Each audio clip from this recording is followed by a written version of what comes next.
Our sourcing reports are essentially supplier research. And in this service, we contact between 20 to 50 factories with the product category of your choice. And we try to narrow them down to the best 3 to 5 options through our processes that we set up for supplier research. We have 3 separate sourcing reports. There's the basic, the business, and the premium.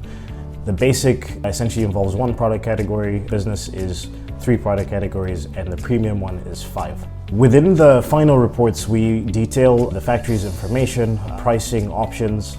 We also look into their business history, business certifications, like we can literally scan a QR code on their business license and check the municipality to see whether this is a factory or a trading company. We also check for any sort of QC documents that you need, things like FDA certifications, things like that.